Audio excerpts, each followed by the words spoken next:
যুক্তরাষ্ট্র ও ইরানের মধ্যে চলমান উত্তেজনায় কূটনৈতিক প্রচেষ্টা ও রাজনৈতিক বক্তব্য নতুন করে জটিলতা তৈরি করেছে। দুই পক্ষের ভিন্ন ভিন্ন দাবি ও অবস্থানের কারণে পরিস্থিতি আরও অনিশ্চিত হয়ে উঠেছে। সাম্প্রতিক সময়ে সাবেক মার্কিন প্রেসিডেন্ট ডোনাল্ড ট্রাম্প দাবি করেছেন, ইরানের সঙ্গে গুরুত্বপূর্ণ কিছু বিষয়ে সমঝোতার অগ্রগতি হয়েছে এবং পারমাণবিক কর্মসূচি ও কৌশলগত বিষয় নিয়ে আলোচনার সম্ভাবনা তৈরি হয়েছে। তবে ইরান এই ধরনের কোনো চুক্তি বা পূর্ণ সমঝোতার বিষয়ে অস্বীকার করেছে। বিস্তারিত ডেস্ক রিপোর্টে।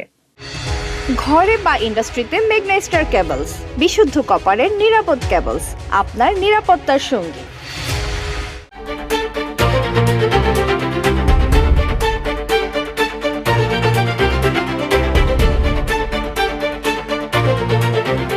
অন্যদিকে ইরান বলছে তারা নিজেদের জাতীয় স্বার্থ ও নিরাপত্তা রক্ষায় অবস্থান বজায় রাখবে এবং কোনো চাপের মুখে সিদ্ধান্ত নেবে না।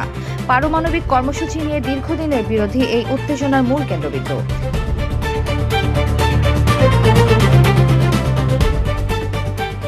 HPL uPVC pipe and fittings, শক্ত, মজবুত ও দীর্ঘস্থায়ী, এক পাইপে জীবন পার।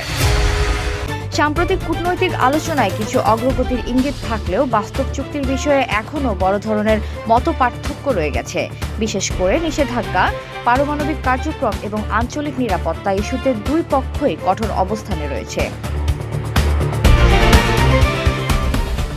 বিশ্লেষকদের মতে পরস্পর বিরোধী বক্তব্য ও রাজনৈতিক চাপের কারণে সমাধানের পথ এখনও অস্পষ্ট। ফলে মধ্যপ্রাচ্যের এই সংকটপূর্ণ পরিস্থিতি কবে স্থিতিশীল হবে তা নিয়ে অনিশ্চয়তা থেকেই যাচ্ছে। এতক্ষণ আপনাদের সাথে ছিলাম তামান্না ইসলাম তন্নি। প্রতিদিনের নিউজ আপডেট পেতে আমাদের সাথেই থাকুন।